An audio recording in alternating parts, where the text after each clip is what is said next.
ನಮಸ್ಕಾರ ಸ್ನೇಹಿತರೆ, ನಮ್ಮ ಕನ್ನಡ ನಾಡಿಗೂ ಒಂದು ಶ್ರೇಷ್ಠ ಇತಿಹಾಸವಿದೆ. ನಾವು ಇಂದಿನ ವಿಡಿಯೋದಲ್ಲಿ ಕರ್ನಾಟಕದ ಮೊದಲ ಸಾಮ್ರಾಜ್ಯ ಸ್ಥಾಪನೆಯ ಬಗ್ಗೆ ಮಾತನಾಡೋಣ.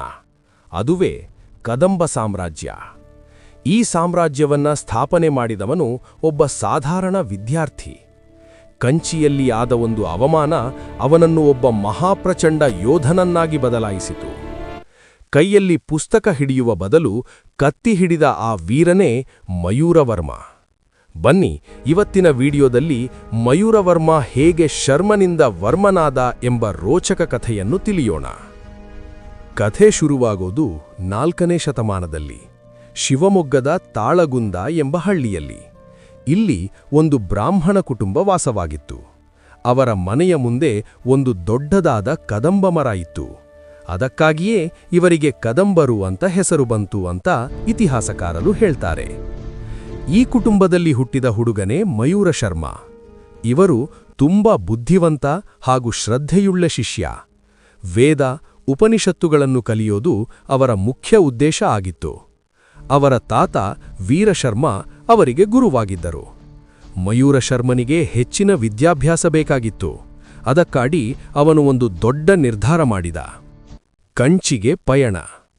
ಆ ಕಾಲದಲ್ಲಿ ಘಟಿಕಾಸ್ಥಾನ ಅಥವಾ ಯೂನಿವರ್ಸಿಟಿ ಅಂದ್ರೆ ಅದು ಕಂಚಿ. ಅದು ಪಲ್ಲವರ ರಾಜಧಾನಿಯಾಗಿತ್ತು. ವೇದ ಅಧ್ಯಯನ ಮಾಡಲು ಮಯೂರ ಶರ್ಮ ಮತ್ತು ಅವರ ತಾತ ವೀರಶರ್ಮ ತಾಳಗುಂದದಿಂದ ಕಂಚಿಗೆ ಪಯಣ ಬೆಳೆಸಿದರು. ಕಂಚಿ ತುಂಬಾ ದೊಡ್ಡದಾದ ನಗರ. ಅಲ್ಲಿನ ವಿದ್ವತ್ ಸಭೆಗಳಲ್ಲಿ ಭಾಗವಹಿಸಿ ಶಾಸ್ತ್ರ ಕಲಿಯುವುದು ಮಯೂರ ಶರ್ಮನ ಕನಸಾಗಿತ್ತು. ಅವರು ಕಂಚಿ ತಲುಪಿನ ನಂತರ ತಮ್ಮ ಓದಿನ ಕಡೆಗೆ ಸಂಪೂರ್ಣ ಗಮನ ಕೊಟ್ಟರು. ಎಲ್ಲವೂ ಚೆನ್ನಾಗಿಯೇ ನಡೆಯುತ್ತಿತ್ತು. ಆದರೆ ವಿಧಿ ಬೇರೆಯೇ ಯೋಚಿಸಿ ಇಟ್ಟಿತ್ತು. ಅವಮಾನ ಮತ್ತು ಪ್ರತಿಜ್ಞೆ. ಒಂದು ದಿನ ಕಂಚಿಯ ರಾಜಭಾರದಲ್ಲಿ ಪಲ್ಲವರ ಅಶ್ವಾರೋಹಿ ದಳದ ಜೊತೆ ಮಯೂರ ಶರ್ಮನಿಗೆ ತೊಂದರೆಯಾಯಿತು.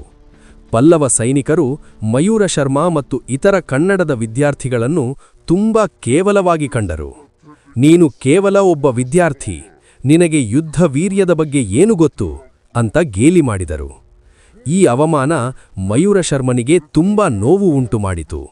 ಅವನು ಯೋಚಿಸಿದ, ಕೇವಲ ಬ್ರಹ್ಮತೇಜ ಇದ್ದರೆ ಸಾಲದು, ಅದನ್ನು ರಕ್ಷಿಸಲು ಕ್ಷಾತ್ರತೇಜ ಕೂಡ ಬೇಕು. ಅಲ್ಲಿಯೇ ಆ ಕ್ಷಣದಲ್ಲೇ ಮಯೂರ ಶರ್ಮ ಒಂದು ಭಯಂಕರ ಪ್ರತಿಜ್ಞೆ ಮಾಡಿದ. ಯಾವ ಪಲ್ಲವರು ನನ್ನನ್ನು ಅವಮಾನ ಮಾಡಿದರೋ ಅವರ ವಿರುದ್ಧವೇ ನಾನು ಕತ್ತಿ ಎತ್ತುತ್ತೇನೆ. ನನ್ನ ದೇಶದಲ್ಲಿ ನಾನೇ ಒಂದು ಸಾಮ್ರಾಜ್ಯ ಕಟ್ಟುತ್ತೇನೆ.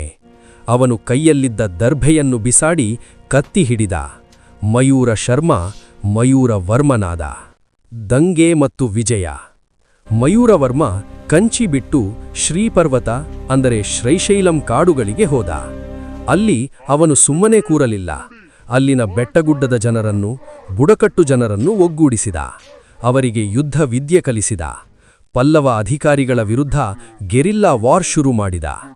ಅವನು ಎಷ್ಟು ವೇಗವಾಗಿ ಪ್ರಭಾವ ಬೆಳೆಸಿದ ಅಂದ್ರೆ ಪಲ್ಲವ ರಾಜರಿಗೆ ಅವನನ್ನು ಸೋಲಿಸಲು ಸಾಧ್ಯವಾಗಲಿಲ್ಲ. ಕೊನೆಗೆ ಪಲ್ಲವ ಅರಸ ಮಯೂರವರ್ಮನ ಶೌರ್ಯ ಮೆಚ್ಚಿ ಅವನನ್ನು ಒಂದು ಸ್ವತಂತ್ರ ರಾಜ ಎಂದು ಒಪ್ಪಿಕೊಳ್ಳಲೇಬೇಕಾಯಿತು. ಪಟ್ಟಾಭಿಷೇಕ. ವಿಜಯದಶಮಿಯ ಶುಭ ದಿನದಂದು ಮಯೂರವರ್ಮ ಬನವಾಸಿಯನ್ನು ತನ್ನ ರಾಜಧಾನಿಯಾಗಿ ಘೋಷಣೆ ಮಾಡಿದ. ಇದು ಕರ್ನಾಟಕದ ಇತಿಹಾಸದಲ್ಲಿ ಒಂದು ಸುವರ್ಣ ಅಕ್ಷರ. ಯಾಕಂದ್ರೆ ಇದು ಕನ್ನಡಿಗನಿಂದ, ಕನ್ನಡಿಗರ ಭೂಮಿಯಲ್ಲಿ ಸ್ಥಾಪನೆಯಾದ ಮೊದಲ ಸಾಮ್ರಾಜ್ಯ. ಅವನು ಕೇವಲ ರಾಜ ಆಗಲಿಲ್ಲ, ಕನ್ನಡ ಭಾಷೆಗೆ, ಸಂಸ್ಕೃತಿಗೆ ದೊಡ್ಡದಾದ ಕೊಡುಗೆ ಕೊಟ್ಟನು. ಹಲ್ಮಿಡಿ ಶಾಸನ ಮತ್ತು ಚಂದ್ರವಲ್ಲಿ ಶಾಸನ ನಮಗೆ ಈ ಎಲ್ಲ ಮಾಹಿತಿಯನ್ನು ನೀಡುತ್ತದೆ. ನೋಡಿ ಸ್ನೇಹಿತರೆ, ಒಂದು ಅವಮಾನ ಹೇಗೆ ಇತಿಹಾಸವನ್ನೇ ಬದಲಾಯಿಸಿತು. ಮಯೂರವರ್ಮ ಇಲ್ಲದಿದ್ದರೂ ಇಂದಿಗೂ ಬನವಾಸಿಯ ಮಧುಕೇಶ್ವರ ದೇವಾಲಯ ಅವರ ಕೀರ್ತಿಯನ್ನು ಸಾರುತ್ತಿದೆ. ನಿಮಗೆ ಈ ಕಥೆ ಇಷ್ಟ ಆಗಿದ್ರೆ ದಯವಿಟ್ಟು ಸಬ್ಸ್ಕ್ರೈಬ್ ಮಾಡಿ, ಶೇರ್ ಮಾಡಿ. ಇನ್ನು ಯಾವ ಇತಿಹಾಸ ಪುರುಷರ ಬಗ್ಗೆ ನೀವು ತಿಳಿಯಲು ಇಷ್ಟಪಡುತ್ತೀರಾ? ಕಮೆಂಟ್ನಲ್ಲಿ ತಿಳಿಸಿ. ಧನ್ಯವಾದಗಳು.